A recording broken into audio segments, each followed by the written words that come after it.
rero amarangamutima ari kwinshi vy'ukuri. Hariho abantu bama bafise umunezero, hari abantu bama bafise l'espoir, hariho abari honnête, abari intègre, hariho bafise valeur yo kuba discipliné, hariho abazi kubaha ijambo bavuze rikaba iryo nyene. Rero ako nako karaje kuba icitwazo kugira ngo Satani ashobore gutuma ntagira uguma wugaye nguma nugaye. Sinumva yuko hogira umuntu aza ego hari ibintu vyinshi mfise vyo gupartager, hari ibintu vyinshi nzi abandi batazi, ariko narumva yuko umuntu aje ashaka kubimenya kandi ndafise umutima wo gutanga wo gufasha. Ariko rero sinumva yuko nuvumenga nta majambo noronka yo kubikubwira, nuvumenga sinoronka ukuntu ndabigenza optimiste canke kugira ico cizigiro ukumva ukiyumvisha yuko ikintu ushobora kukirema no mu gihe kitaboneka. Natasha numva yuko bishoboka koko no kwatura amajambo meza. Ururimi rwacu rurarema nk'uko ijambo ry'Imana ribivuga. Ni vyiza ko urema intsinzi ukayibamwo utaranayibona. Amen. Ni vyiza yuko umenya yuko wowe uri uwo hejuru utari uwo kunanirwa. Umunyeshuri yaraje angwa mu nda ararira. Ararira avuga ati jewe ni rya mbere mbonye umuntu yondwi, ndibuka ko vyari bigoye ko twarahora twese. Umunsi wa mbere wa kabiri yamenyereye ko ari wowe uvuga, ararira kuvuga arabura. Yego. Ariko guhera ku munsi wa gatatu atangura kuvuga, ahubwo ambwira ngo ndatangaye. Hajya ngo washobora guhora ukumviriza. Yego, kandi namenye ibintu byinshi cyane kandi biryoshe, kandi jewe nahora nibaza ngo je suis ignorée, ariko nta kanya namuha kugira ngo tuganire. C'est pas vrai. Madame, urakoze cyane kutwereka ko turi abantu, que nous sommes des humains. Ahandi nous sommes terrorisés. Subiramo ico kintu yemwe.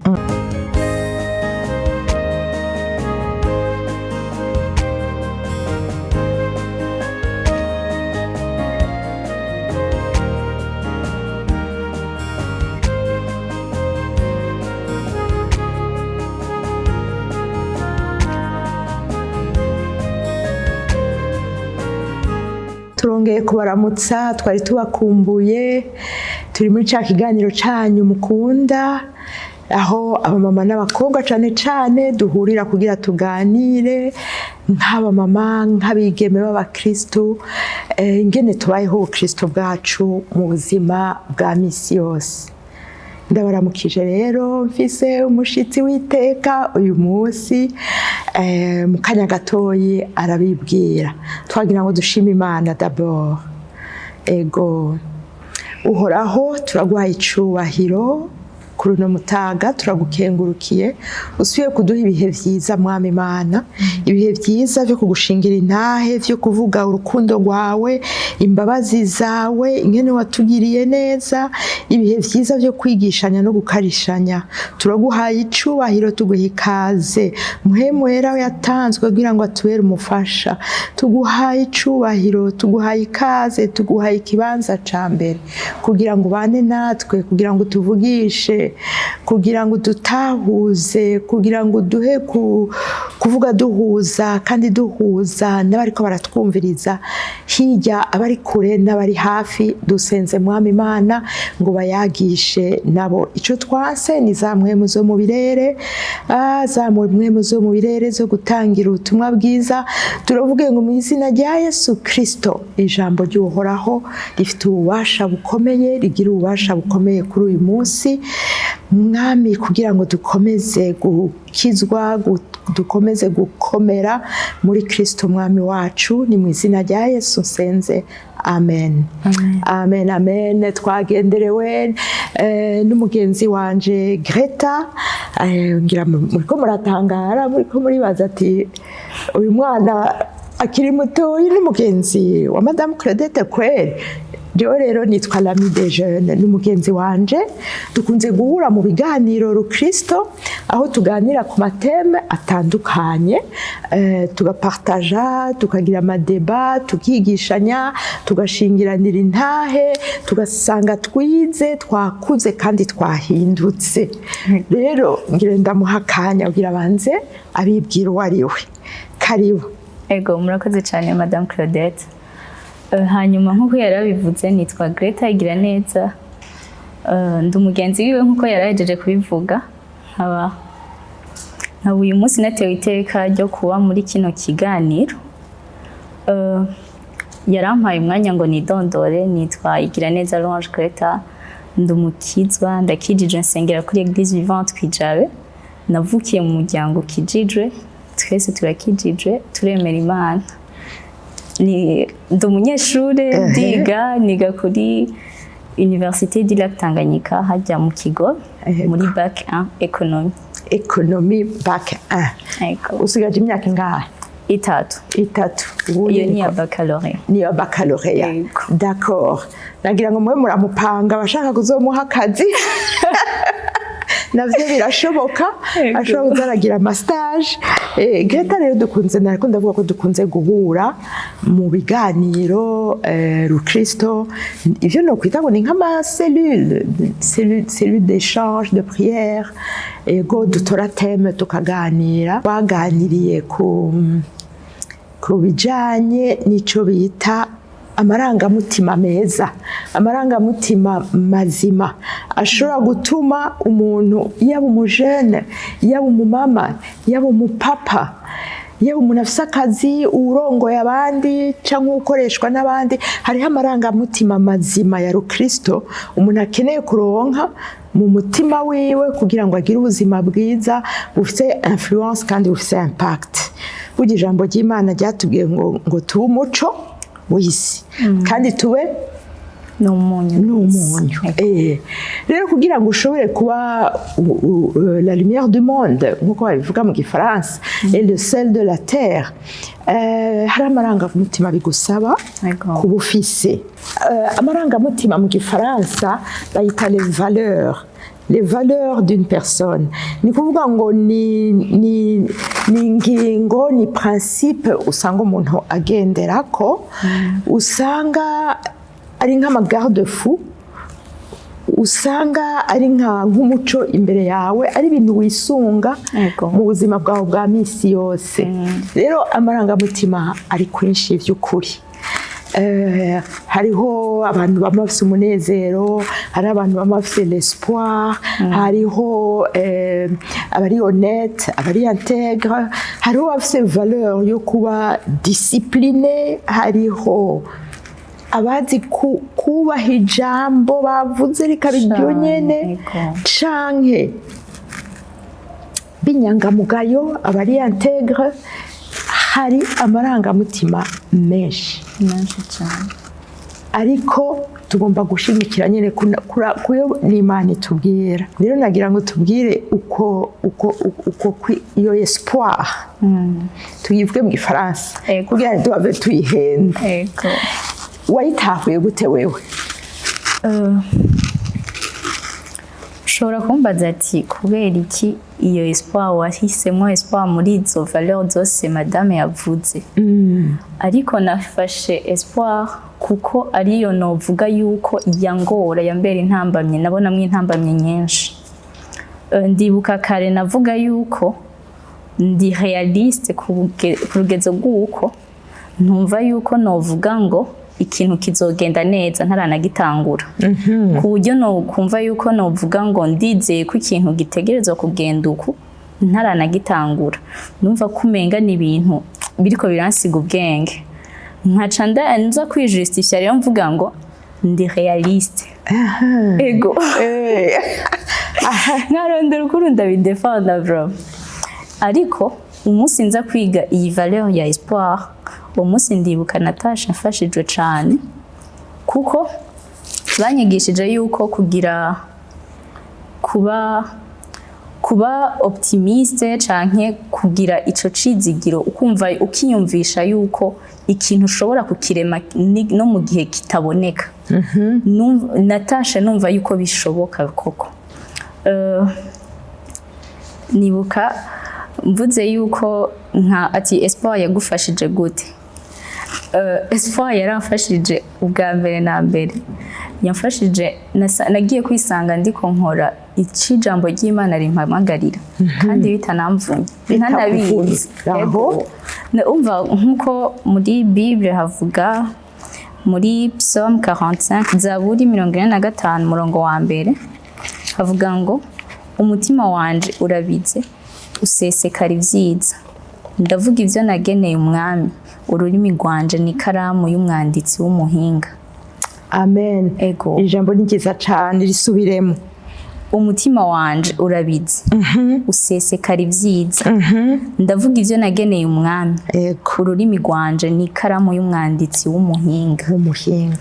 By'ukuri amajambo umuntu yatura, ijambo wiyaturira irafise impact ku buzima bwawe buza gukurikira iryo jambo. Hariho ubuzima buza kuza bukurikira rya jambo wiyaturiye wowe nyene. Neza cyane. Hari n'irindi riri mu Migani, Imigani umurongo wa 10 igice ca 18 umurongo wa 21. Yego. Rivuga ngo urupfu n'ubugingo biri mu bubasha bw'ururimi, kandi abarukunda bazorya ivyo gwamye. Jewe rero impamvu ushobora kuvuga yuko iyi Espoir yamfashije, aya majambo n'amajambo nasoma kenshi kandi nabwigwa kenshi, rimwe na rimwe nkumva umenga ndanayatahuye ariko nkayatahura kutariko. Nari wa muntu numva yuko ushobora kumbwira par exemple kambwira ati Greta wabigize neza bijya bintu byari bitesa, canke nkakubwira ati hari akantu ndiko ndakora wowe ugacuza kumbwira ngo bizogenda neza, bizogenda neza. Ndakubaza ati kubera iki uyumviriye bizogenda neza? Kubera ko utiyumviriye hari indi option zose zihari. Ego hari indi option hagati ya bizogenda neza birashobora no kutagenda neza. Ati rero nkumva yuko umenga ni façon yo kwirinda, nkumva umenga ni vaut mieux mfate yuko bitazogenda neza kugira ngo nivyagenda neza nzoryoherwa gusumvya, ariko kandi nibitagenda neza sinzobabara. Oya uzo witeguye cyane, sinzobabara cyane. Ariko nagiye kumenya yuko hari ibintu mbroka mu gihe ndiko mvuga ntibizogenda neza, uko ndavyatura kenshi niko bigenda biragira. Hari ibintu ndiko ndagenda urema, ndiko ndarema mwisi, sinzi ko navuga ngo mwisi y'impemu. Hari ibintu ndiko ndarema biza bikurikiye ya majambo mpejeje kwatura. Ica kabiri vyamfashije cyarongereje resistance yanje. Ego nkiri realiste nkuko nabivuga, narakora ko navuga ati iki kintu kizokunda bivanye n'ingufu nabishizemo. Narakora nari mfise resistance iri hejuru cyane, ariko bigiye muri vya bindi vyo kwatura amajambo meza, nkatura ati iki kintu kizogenda neza. Nagiye kwiga yuko byarongereje resistance, naca nkoraho numvuga ati rero si kuvuga ngo bizogenda neza gusa canke ngo ndiko ndakora bizogenda neza canke bizogende nabi. Navuga ati ntegerezo gukora bigende neza, kuko ntegerezo gukoresha ingufu ziri hejuru cyane kugira bigende neza, kubwa rya jambo niyaturira. Yego. Naremeje abantu yuko bizogenda neza, ntegerezo gushiramo ingufu zose kugira ngo ntibizopfe nashize kubwa negligence yiwanje. Ikindi naco vyarongereje confiance, icizere nayo nifitiye amajambo twatura, amajambo yanditse kuma dusubiramo. Ahanini ntituba turiko dukonvanka abariko barayumva, ariko twebwe windani ego uba uri kuri convanka wowe nyene. Maze kuvyatura kenshi ko natura amajambo meza kenshi, nagiye nsanga hariyo confiance iri kwiraduga. Rya jambo ubunye sinkirivuga ku munwa gusa, ndarivuga biva indani muri jewe. Amen. Kubera iki vyaradugije icizere nayo nifitiye. Ego. mu Kifaransa ngira bavuga ngo n'akadegre ka pessimisme ufise ni pessimisme ufise contraire ya pessimisme ni kuba optimiste mu Kirundi bavuga ngo arizera nyene ariko l'espoir ko ari ikintu gisumba l'optimisme parce que l'optimisme ni croyance yuko ibintu bizogenda neza sayira bizogenda neza kandi abarundi bazi ko turanafeza semblant yuko turi optimiste cyose tuba ko bizogenda neza ariko atakwizera kurimwo kubera kwizera ijambo ry'Imana rivuga ngo iki hariya mu Hebreu 11 que c'est la ferme assurance y'ikintu utaranabona kirengeye nico wasavye Imana nico wizeye mugabo ukagira assurance yuko Imana izogikora kubera yakivuze apana kubera ugishaka kubera naho abakristo turafise akabazi ariko kubera yakivuze mu ijambo ry'Imana kugira la ferme assurance ko izokugirira neza la ferme assurance ko muri ya mishishaguye we wakize ingwara la ferme assurance ko abana bawe wizera izobagira abigishwa bayo la ferme assurance ijambo ryose yavuze muri Bible rero optimisme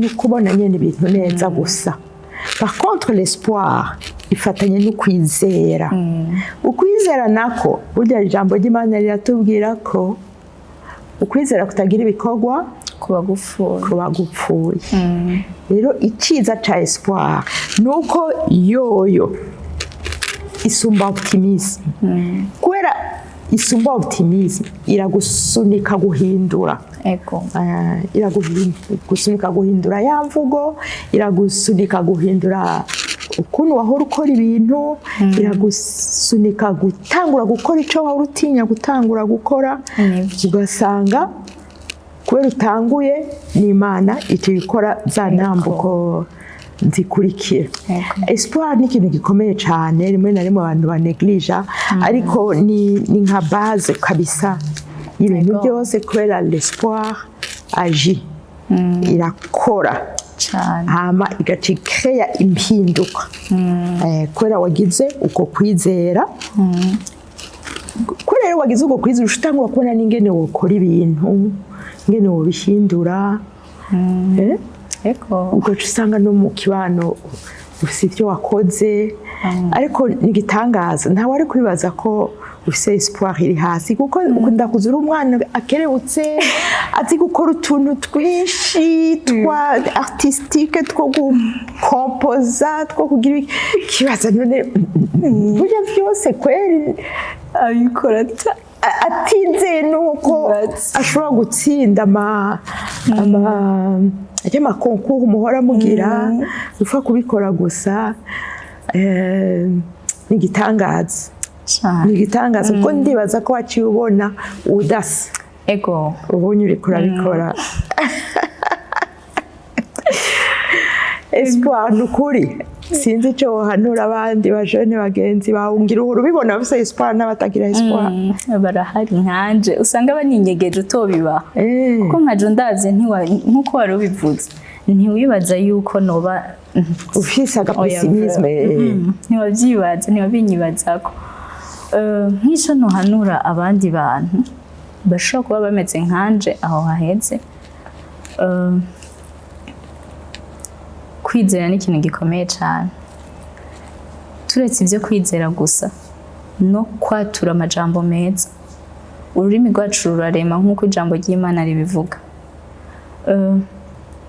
ni byiza ko urema intsinzi ukayibamo utaranayibona amena ni byiza yuko umenya yuko wowe uri uwo hejuru utari uwo kunanirwa ukabimenya hari ushobora kuba avuga ati ugasanga yabitanguye nko kwiproteja yabitanguye sinzobabare cyane n'ibyanka ariko canke ngo guca bugufi simave nishima ngo izo navyo kenshi dayo kenshi usanga babigira ngo ntibishire hejuru ngo nukwicisha bugufi bivanye peut-être n'ukuntu bakuze ariko kwizera ni ikintu gikomeye cyane, ni n'ahantu nibaza ko Satani ashobora kuba tunyagira bikomeye cyane, akaza akatwumvisha yuko wiyatuye ko iciza, uvuze yuko iki kintu gishoboye neza atagukekeranya, akumva ati uri kurishira hejuru, tuzohavuma aramara, akakumvisha kuri ko wishira hejuru, uriko wereka abantu yuko urenze.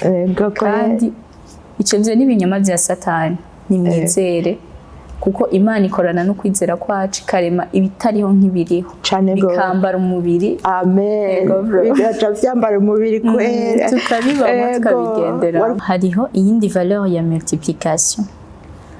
Iyo valeur ivuga gute mu Kirundi mbega mwana we? Kugwiza ni nk'iyo kugwiza canke niyo kwigwiza, nyine niyo kugwiza ko ariyo kugwiza. Yego, ngo arico waronse wo kigwiza gute? Ukakigwiza mu kugipartage abandi, mu kugisangiza abandi. Yego cyane. Yego. Iyo valeur yamfashije gute? Sanzwe ndi umu introverti. Rero ako nako karaje kuba icitwazo kugira ngo Satani ashobore gutuma ntagira, uguma wugaye, nguma nugaye.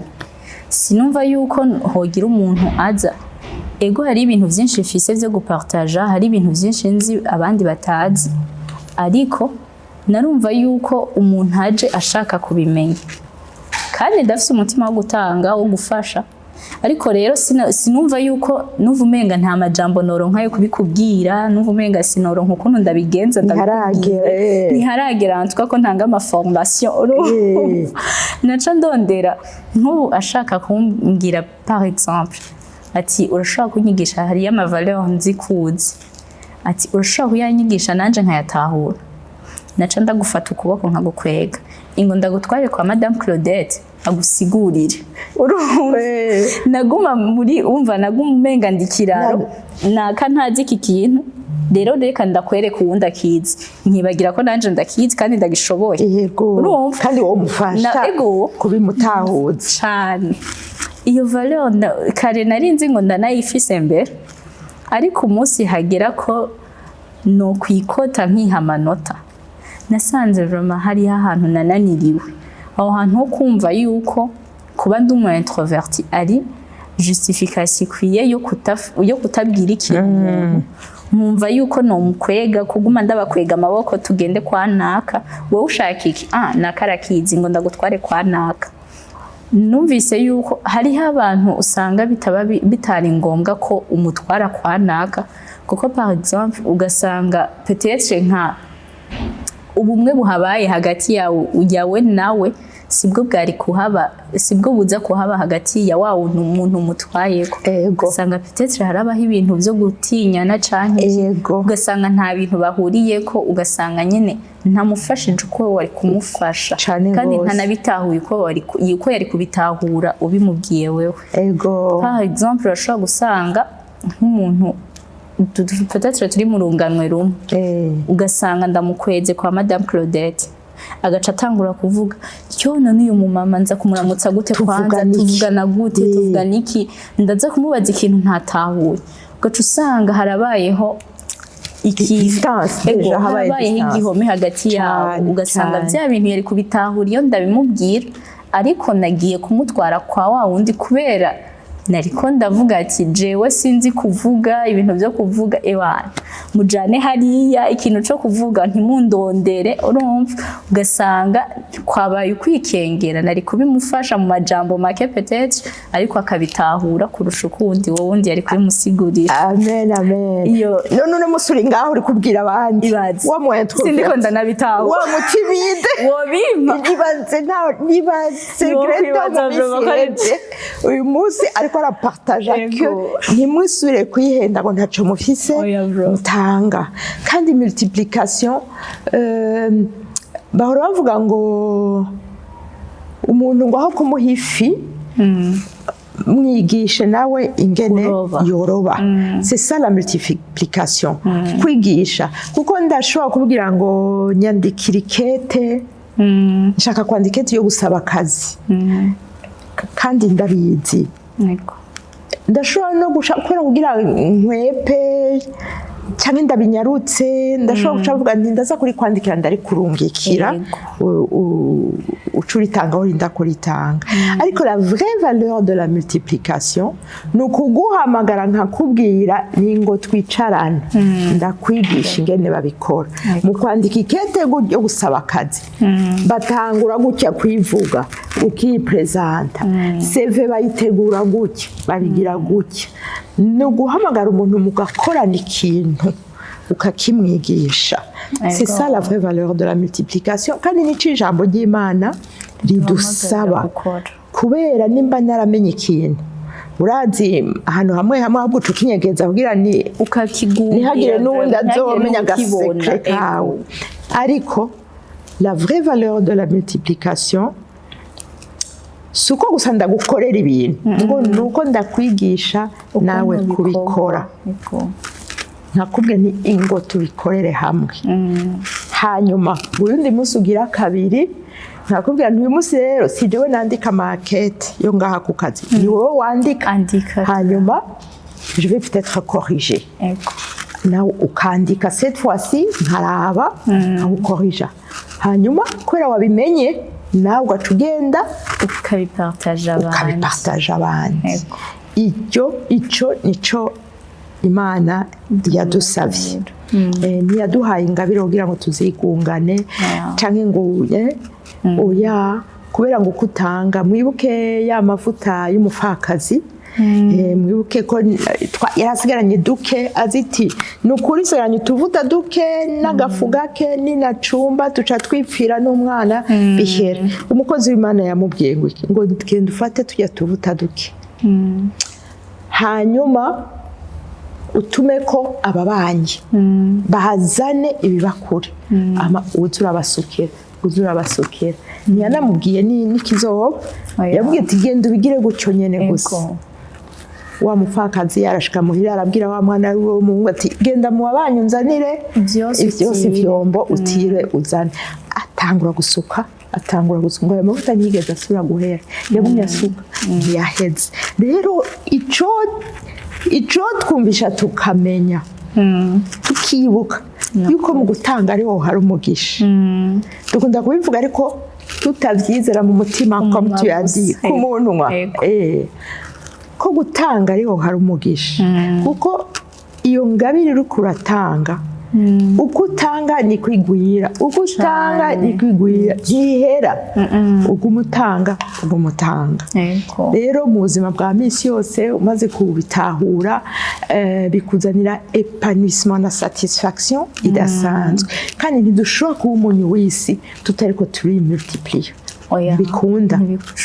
ntibikunda nuko abantu bakubonamo nyene iyo ngabire ubwo buryohe kubaha ko hamugushika nabo bahinduke uburyohe nabo nyene rero multiplication ijambo ry'Imana ntiryagenewe abakuze ntiryagenewe abize bafise master bafise n'amadiplome kanaka ryagenewe umwana w'Imana wese yizera Imana ufise 12 ans wizera Imana urafise ico utanga ufise 18 ans urafise ico utanga ufise 60 ans urafise na vyinshi par experience uri butange kuko wowe uranavuga na experience ivyapfuye kandi kuko navyo nyene birigisha ni kuvuga ngo twese turafise ico turi butange gishobora gufasha mugenzi wacu ndagushimiye cyane Greta nukuri duhaye intahe nziza ikomeye izofasha benshi kugira dusubire kwiyumvira kuri izo ndangagaciro ariko kurinda kuja ku ishuri wakoze ndagusezera ubandanye uje kwiga twari turindiriye Madame Lucky nawe acaza tubandanye tuganira kuri izo ndangagaciro kuko nawe arafise vyinshi yo tuganiriza aradufitiye intahe ngire ndamwakire wakoze cyane karibu Madame Lucky urakomeye ego ndanezerewe cyane kukubona nagira nanje ndabapresente yundi mugenzi yitwa Madame Lucky ariko ngire ndamureke yipresente atubwira uwari wa Madame Lucky ninde ego murakoze cyane kumpa karibu Ego niteka kuri jewe kuba mwanyiyumviriyeko. Ego kandi ndashima Imana ko yaduhaye twese tukabishobozwa. amen. Ego nitwa Lucky Frida Uwimana, ndi umudamu w'umurundikazi akijijwe, sengera mu isengero CLG, hanyuma nkaba ndi professeur d'université. Yego mu bikuru bikuru nize wigisha he? kuri leadership, faculté HR, okay. gestion des ressources humaines, akaba ari nabyo nize. Yego gutunganiriza abakozi n'ibijanye n'akazi. yego cyane. Yego hanyuma ku ruhande nkaba mfise n'ishirahamwe rikora ivyo nyene, yego yitwa Humane HR. Okay. Yego. Ni ishirahamwe rikora ivya ressources humaines. Yego. Nivuga ngo ririgisha, ritanga abakozi, canke no gutuma kukaza kunyigishiriza abakozi bigenda bite? Okay. Nk'uko izina ribivuga, Humane HR, je naronderamwo l'aspect humain. Kubera yuko iyo tuvuze HR, gestion des ressources humaines, twumvamwo abantu. Mugabo twaravyibagiye, twama tuja muri aspect pratique yo gukoresha abantu gusa. Jewe rero inyuma y'iryo zina Humane HR, nkorera cane cane mu kuri fidelisation y'abakozi. Kubanza gutusha umutima w'abakozi, kubanza kumenya umukozi akenera iki, ce genre de formation nizo ntanga ku entreprise, kubera yuko nk'uko twama tubivuga, ya terme technique ivuga yuko umukozi ariwe muntu w'akamaro wa mbere ishirahamwe riba rifise. Niwe mutahe wa mbere. Yego, niwe mutahe wa mbere. Rero ahanini en anglais bavuga ati retention, gushobora kugumya uwo muntu. Waronse umuntu w'agaciro ukamutakaza biba bibabaje cane gose. Yego, jewe rero ikintu ca mbere nihaye ni kugarura l'aspect humain, apana gusa gutanga guhuza umukozi n'umukoresha, mugabo d'abord kugarura l'aspect humain kugira ngo isubirane ako kanovera kuko vyitwa gestion des ressources humaines. Ariko hamwe n'ivyo turakora n'ico guforma abajene bavuye mu mashuri, kubakoca kugira ngo bazomenye kwitegurira akazi kabo ko muri kazoza, kuko nous avons beaucoup de jeunes batazi mbega twojahe, twobikora gute. Ego, twebwe rero on les aide, kandi umwe mu myidogo myinshi baba bafise bavuga bati kubera iki ama entreprise menshi asaba experience atayo dufise. Twebwe rero turabafata ukuboko, tukababwira uko bigenda, tukabigisha, tukabaforma, bishobotse tukabitwarira, tukabanza tukabaha amastage iwabo pour acquérir cette expérience baba bakeneye. Hamwe n'ibindi byinshi cane tugenda turabigisha. Numva bikomeye ivyo bintu, menga tuzogaruka kubiganira navyo nyene. Kubera uvuze ikintu qui est vraiment une valeur umukoresha arinda kugira. No musi twaramutse tuvugana ivy'ama valeur. Ya mbere ndumva kuyizi. Ya mbere ni la valorisation de l'autre. Ya kabiri nayo ni l'intégrité. L'intégrité. Reka tubivuge mu Kirundi. Valorisation de l'autre kivuga gute? Guha agaciro abandi, guha agaciro mugenzi wawe. Yego, l'intégrité naho no yita nko gukora ibirora, umuntu akora ibiroranye.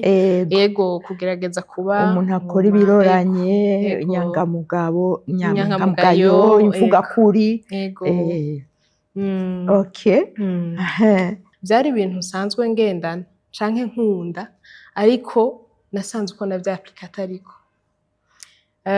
Ndakunda kuvuga ko misi yose twebwe turakijijwe, turakunda Imana, ariko narakunda kubona ko ijambo ry'Imana riri ngaho, kandi turavuga amen misi yose kandi turarisoma, ariko ugasanga hageze kurishira en pratique biragoye, kubera nta rapprochement ubona n'ukubayeho n'ubuzima bwa misi yose.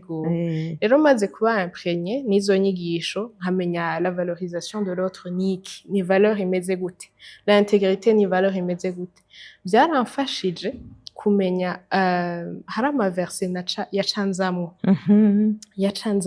nkaca mvuga nti bwa bundi birakunda kuko kumenya ijambo ry'Imana si kuvuga amen gusa ni ugushobora kugira rapprochement ukamenya ngene uryanterpreta no mu buzima bwawe ukarigendera apana gusa kuvuga ngo amen. Jewe rero mu vyo vyamfashije nko kuri valorisation de l'autre, guha agaciro mugenzi wawe narabikora ariko nkabikorana kenshi confusion nyinshi, umutima ubabaye, ibikomere vyinshi kubera yuko nasanze valorisation de l'autre ijana na écoute, guha agaciro umuntu ijana no kumwumviriza.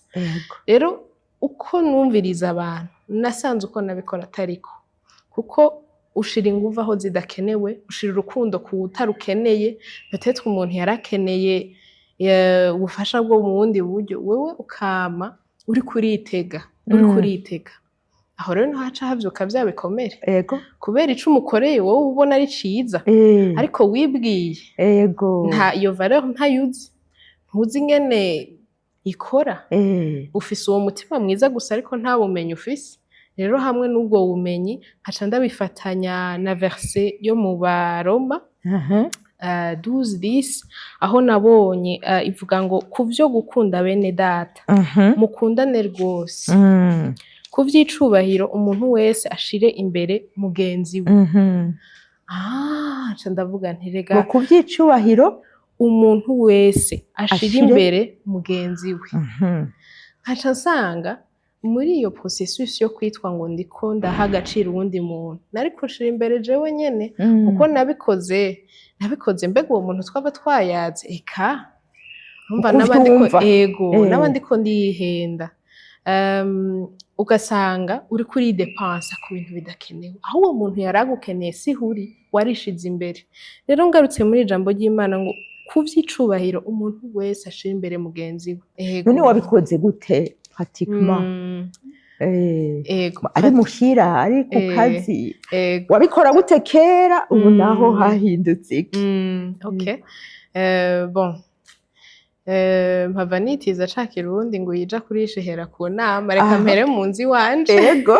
Yego jewe mfise umugabo de nature ahoze cane, donc muri uko guhora kwiwe yarandeka nkavuga je nyene igihe cose, kandi nkumva yuko ibisanzwe kuko nanje ndakeneye unyumviriza.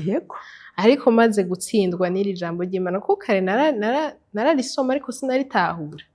Ce n'est qu'après kumenya ico bisigura, bon, kwiga la valorisation de l'autre bikorwa gute, ko nawe ubwirizwa kumviriza uwo muntu, niho namenya amakosa nakora. Aho hari imbere, inyuma yaho maze kuronka izo nyigisho nanje nari nsigaye ndi umuntu amenya gushira ibintu ku rutonde, nkamenya nti okay navuze nanje haragaze ko mpora. Ndibuka yuko twaragira nk'ama devoir aho umuntu avuga ati ndiyemeje iki ngiye kwa applica i valeur ugaca uvuga umuntu niwe navuze iyo ndwi. Ndibuka ko vyari bigoye ko twarahora twese umunsi wa mbere wa kabiri yamenyereye ko ari wowe uvuga, araringira ko uvuga arabura. Ariko guhera ku munsi wa gatatu atangura kuvuga, ahubwo ambwira ngo ndatangaye, harya ngo washobora guhora ukumviriza. Kandi namenye ibintu byinshi cane kandi biryoshe, kandi jewe nahora nibaza ngo je suis ignorée, ariko nta kanya namuha kugira ngo tuganire. C'est pas vrai. Wibaza ngo uri ignorée ko atakumviriza, nawe nta mwanya umuha. Oh la la. Ico rero ni ikintu naciye nsabira imbabazi. Aho ni mu nzu iwanje. Aha kabiri vyamfashije ni ku kazi, kuko ndi umuntu aba hamwe n'abajene cane gose. Uri umwigisha, c'est vrai, uri umurezi ukunda abo wigisha, mugabo hari ukuntu societe yubatse. Hari ikintu tuzi ko haba igitinyiriro hagati y'umwigisha n'umunyeshuri. Rero maze kuba imprégné n'ayo ma valeur, maze kwiga nkamenya, nagiye mfise iyindi sura. Nagiye mfise isura y'umugenzi, umuntu yumviriza akamenya ati ubu si jewe nkiri imbere, ego ndi mwarimu, ego ndi mwigisha, ariko ndakeneye kumva nabo kugira ngo none na rya jambo ry'Imana riko rirantsinda ati ku vy'icubahiro umuntu wese ashira imbere mugenzi we kugira rero nshobore kuba umwigisha mwiza kugira nshobore kurangura akazi kanje ka misi yose neza mbwirizwa kumviriza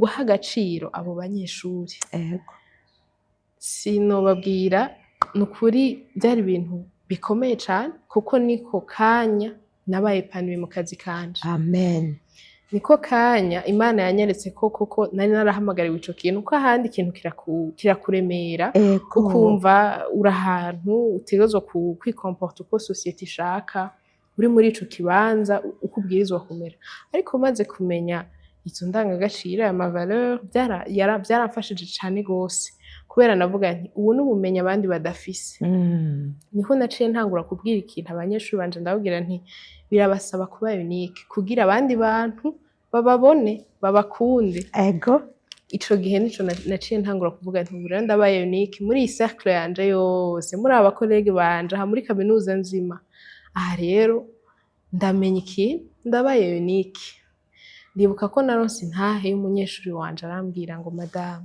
urakoze cane kutwereka ko turi abantu que nous sommes des humains ahandi nous sommes terrorisés subiramo ico kintu kirakomeye yego umunyeshuri wanje yambwiye ati madame urakoze kutwereka ko nous sommes des humains ahandi twari terrorisés hari igihe umuntu agushika imbere kubera wicaye ukabumviriza ukabaha agaciro ati nukuri twari terrorisés ati ntushobora kwibaza muri uwo mwanya tumaranye harabayeho n'amarira ndibuka mpejeje muri universite muri gacour igahera si umuntu umwe abaguma imbere ndibuka ko mpejeje iyo cour umunyeshuri yaraje angwa mu nda ararira avuga ati jewe n'irya mbere mbonye umuntu ampa agaciro gutyo kuko naca nsanga ndabapusa gukora cane kandi nkabikora mu rukundo kandi nkabereka yuko ni kubera ndabagombera ineza kandi iyo echange yabwirizwa kuhaguma ararira arangwa mu nda niho namenye ati ahantu Imana yarahakoreye nukuri c'est trop fort c'est trop fort yego kuko quand même maze igihe wigisha akaba ari ryo rya mbere bibaye umenya ko hari cahindutse cane nukuri yego bantu b'Imana kugira dushobore kwa impacta no kwa influencer il nous faut vraiment d'abord être transformé kuko utarikorera ko wewe nyene umenye aho wowe urwaye canke aho ushobora kwameliora biragoye ngo wihe kuja kwameliora abandi haraho usanga uriko uravuga mugabo uvugira kwibuye canke ugasanga uriko utanga théorie niriko uratanga transformation rero ni ikintu kidasanzwe kubera wahindutse gusa yakuru nyene wahora utanga womengo ibintu nyene vyaciye bihinduka hayaya intahe kabiravutse ego kandi nawe ucumira ubaye panuye nawe wenyene hari igihe wibwira ati ndi umuntu mwiza nta kibi nokorera umuntu ariko muri uko kutamenya nyene ugasanga ahubwo ibintu wishe muri ako kanya birarenze urugero warablotse ibitari bike hariho valeur nibaza ko mfise kuba strict ukunda ibintu biri ku murongo ariko nasanze nta kibanza ifise ubu niho nabibonye kuko ubaye strict nta muntu yokubahuka mutolera oya nta muntu yokubahuka il faut pouvoir tolérer les erreurs des autres, les avis des autres, la façon de faire des autres, sans jugement. Mugabo ubumviriza d'abord, ugerageza gukomprena. Nasanze nanje aho hantu narahize cane. Nyene ugaca usanga hari vyinshi wari gushobora gukiza, ariko sinovuga ngo vyapfuye vyacerewe gato. Je nasanze namwigisha ashobora kwigishwa cane ega niho bipfira kwinjira ko wewe wahejeje kuyiga ukuze ubasumba il y a toujours moyen d'améliorer toujours twese kandi noneho hari naho bitora uno munsi haca 3 mois ugasanga wakorotse wavyibagiye ni kwama umuntu asubira Yego. kwibutsa kuko ijambo ry'Imana burya riravuga c'est vraiment le premier des commandements bayita ngo c'est la règle d'or muri leadership c'est valoriser les autres kuko ijambo ry'Imana ritubwira ngo ngwiki ico bazobamenyerako ngo nuko umuntu wese akunda mugenzi we nkuko yikunda aho niho bazomenya ngo ko murabigishwa banje ahandi turiyita abigishwa Yego. sinzi ikindi kitwigisha tuba turiko twigishwa n'isi n'isi voilà urabitoye kuvuga ngo niko bimeze muri culture nuko nyene muri systeme nuko bimeze ngaha nuko bimeze abigisha twifata gutya duhejeje tukaja muri salle des profs kure n'ama distance Yego. ugasanga ibintu vyapfuye jewe integrité niyo nsenga ngo Imana izinshoboze kwama ndi integre kandi niyo valeur ingora novuga ngo iki ntayikubonyeko mpakwa guhakwa kukudiminiwa kandi nanje nasanga vyapfuye kuko abantu bose ntibaba barabimenya jewe kuri intégrité novuga yuko je me qualifiais d'intègre de femme intègre narumva ko ndi umuntu ari strict numva ko ndi umuntu akorera mu kuri agororotse yego agororotse mugabo hariho ikintu canse intsinzi carantsinze cane ntarinjira no mu ijambo ry'Imana carantsinze hari ahantu ngera mu gukora ibintu kwawe malgré yuko wowe ushaka ko ibintu bifata umurongo ata kinyoma kijamwo canke ibintu bikora uko vyabwirizwa gukora hakaza umuntu umwe akakubwira atoya nawe ibi bintu birarenze wigena incabwenge twewe turushije iki ko igitera waye dusanze uru rubuga ni rwacu iki kibuga ni rwacu ugaca usanga pour plaire à la personne kugira unezereza abandi wishushanije nabo ego cane wakase nico gituma nawura none jewe evaluation no kwiha sur 10 ego mu mutima biriyo mugabo ngeze imbere y'abantu kubera iki mbatante no kubanezereza ntube wa wundi wo mu mutima wawe yego maze kumenya iyo valeur iyo ndangagaciro niho namenye nti ngerezwa guhagarara kuko hari ico nzi hajya nari muri ignorance ubu rero ndahagarara hariho umugabo wanje rero nama nkunda kubwira nti kuva aho nigiye intégrité sigaye nubahuka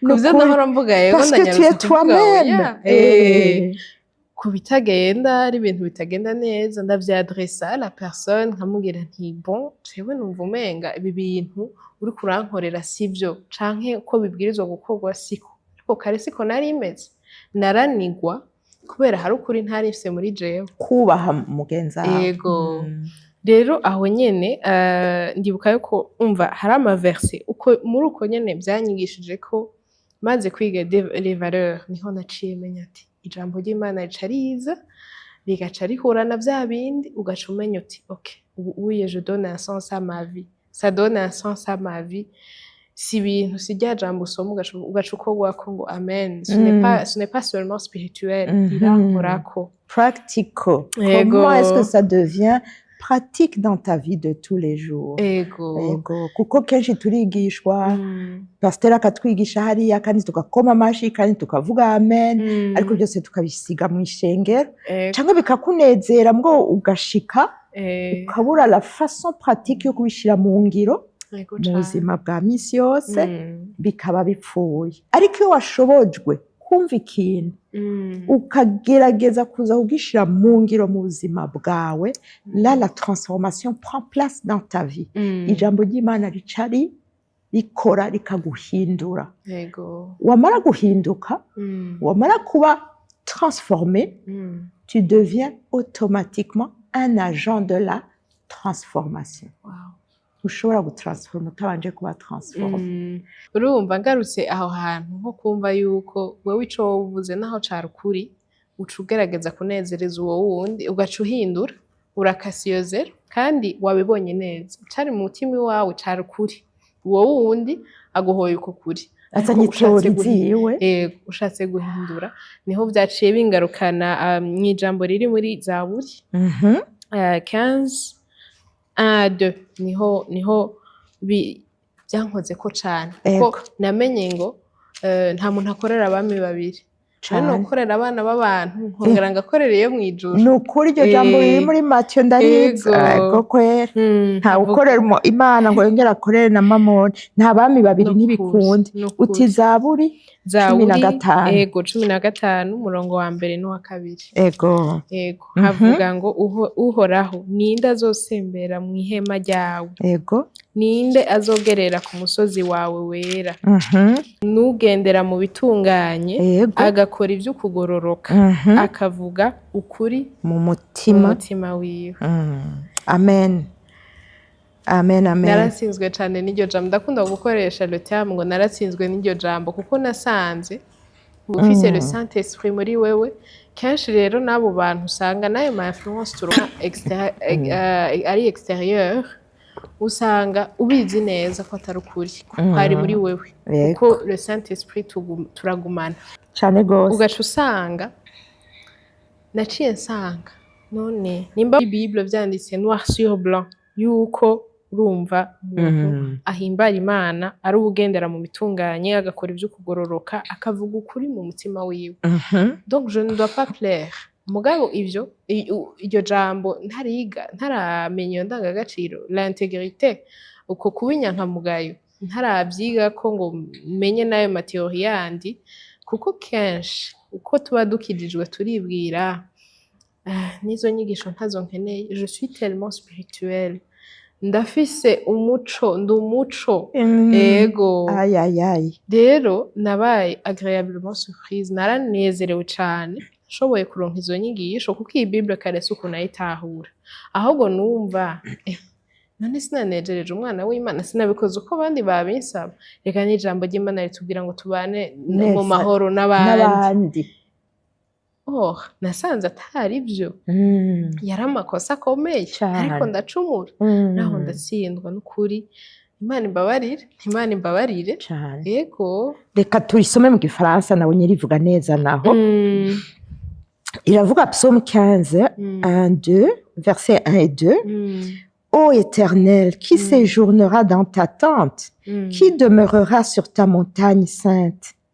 Celui qui marche dans l'intégrité, qui pratique la justice et qui dit la vérité selon son cœur. Ico kintu kirakomeye cyane.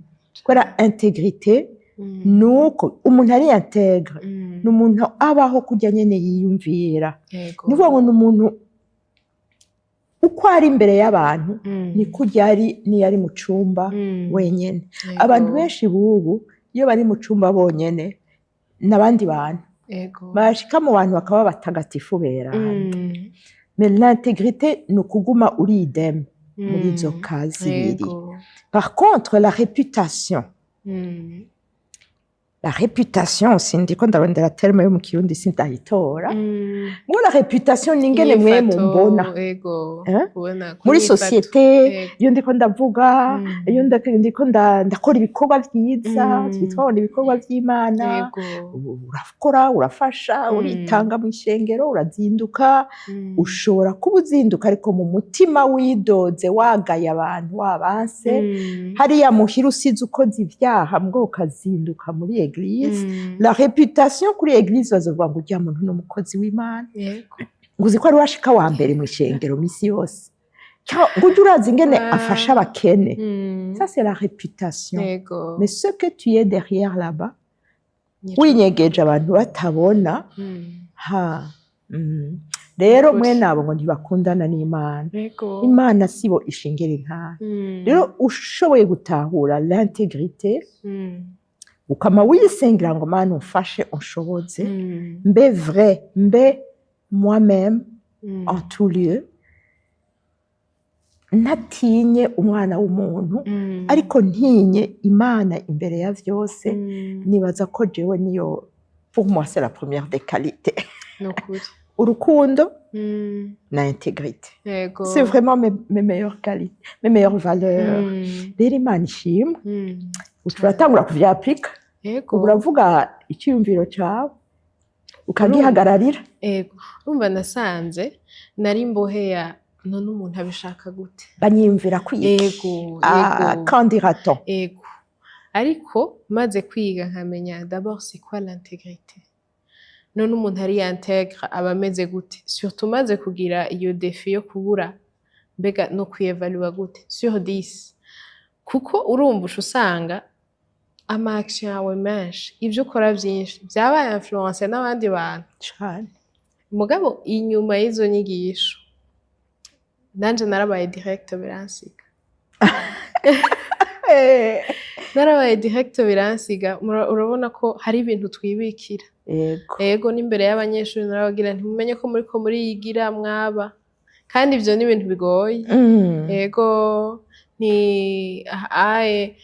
bon nigisha muri système anglophone donc ndakunda kuvuga ngo at the end of the day ukuri après tout muriko muriyigira aho umwe wese ndiko ndabafashiriza mugabo ahandi hari ibintu usanga utinya kubwira umunyeshuri kamubwira ati sois unique nkasanga ndiko ndapusa n'abandi bantu sois intègre reka gutinya reka kumva umenga le fait de plaire à tout le monde nico kikugira intègre kuko niyo intégrité nasanze tugenda twarayitahe cane gose kuba intègre ni ikintu ciza cane kuko nabonye kirema confiance abantu barakugirira confiance et burya quelque part iyo utari intègre abantu barakumva barabimenya ko nuko uri mu intègre ukavugisha abantu kuri kwawe kuri mutima wawe birazana confiance abantu baratangura bakakwizera bakakwitura bakaza bakakuyagira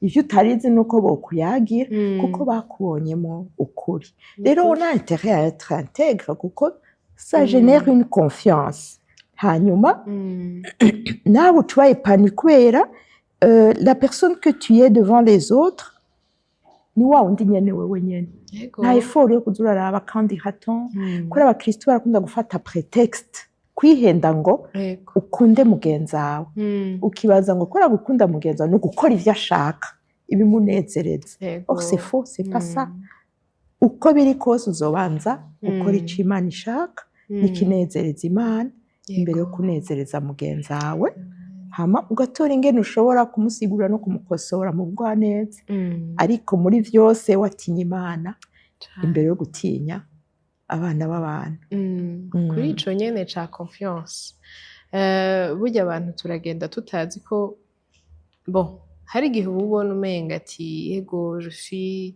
uko umuntu yibona ati peut-être que je suis plus ou moins abordable ndaho umuntu wese yonyubahuka ariko hari ikintu naciye menya najanye na valorisation de l'autre najanye gutanga agaciro nagiye mpa agaciro abo bantu njana na intégrité urumva ata bwoba bwa hewe bambwiye umuntu yitwara uku bimeze uku nsanga cette confiance nanje narayiganyije nk'ubu je suis fière de dire ndibaza yuko nabo bazonkurikirana parmi mes étudiants narashoboye kwakira 2 ou 3 stagiaires kandi bikibandanya kandi byari ibintu ntiteze byari ibintu ntiteze ariko ndashima Imana kuko hari ahantu naciye wowe nyene basaba stage wewe nyene kuko babonye ko hari ico bakwigira ko gikomeye yego hari ahantu naciye ndiga hanyuma ndahinduka harabaye iyo transformation oui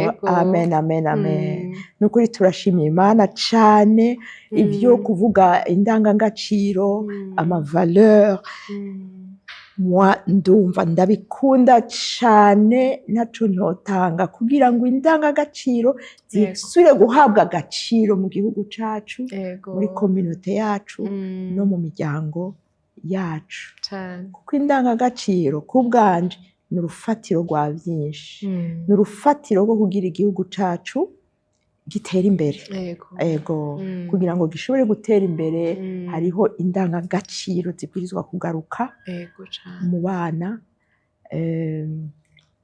no mu bakuze Yego. urabona ko naje nguma niga byinshi Yego. navyize nkutse yego nukuri Ukuri. ndagushimiye cyane intahe yawe irakomeye gose Yego.